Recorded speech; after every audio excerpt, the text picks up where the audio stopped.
Yeah, Anthony, Heather, that parking garage is still full of about over 100 cars, and we just looked at the pictures. It is absolutely miraculous that no reported deaths or injuries came out of that partially collapsed garage. Kind of want to give you the scene right now. Jacksonville Fire and Rescue Chief Keith Powers saying that the garage is not safe right now. It's not a stable structure. You can see police have the area roped off. We're not allowed any closer. That garage is located back behind this walking bridge.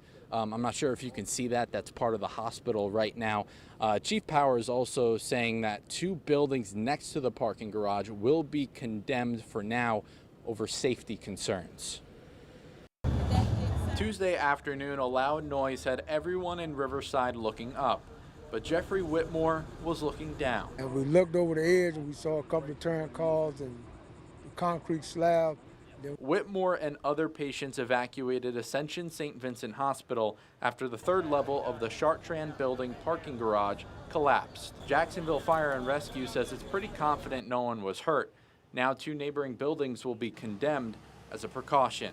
It's condemned until some structural engineers can get on scene and determine the best way to stabilize that failed structure. Once that's stabilized, that engineer will make a determination of when people can go back into their offices and go to work. But until that happens, for safety reasons, we have to keep people out of those buildings. So what will the structural engineer look for? Looking at construction, looking at maintenance, looking at items that may have been indicative of a failure coming. Ron Woods is a structural engineer. He isn't investigating this parking garage collapse. He says it's important to inspect structures on a yearly basis. Look at a structure 1 year, you can sometimes see the changes as they progress. For instance, cracks in concrete. Sometimes the cracks get larger, they get wider.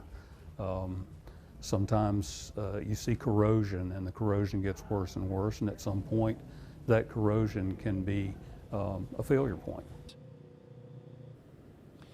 Certainly a lot of things investigators will be looking at. For now, Chief Powers of Jacksonville Fire and Rescue did say that nobody is going to be allowed inside of those neighboring buildings around the parking garage for now.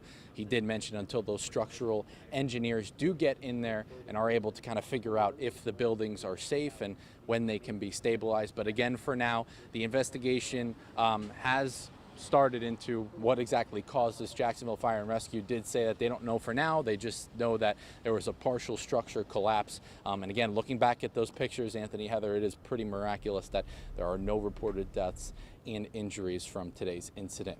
Reporting live in Riverside, Andrew Badillo, First Coast News, on your side. Truly amazing. Andrew, thank you. And tonight we're learning more about a company involved in building that parking garage. The company is called Baston Cook Construction. It's based in Atlanta, but does have an office here in Jacksonville. We've also learned that Baston Cook was involved in the construction of a parking deck which collapsed in Atlanta almost 3 years ago to the day, September 11th, 2020. That garage was under construction when it partially collapsed back then. 6 people were hurt in the Atlanta collapse. And we will continue to follow this developing story in the following days. To read and watch our latest reports, look for this story right now in the First Coast News app or on our website, firstcoastnews.com.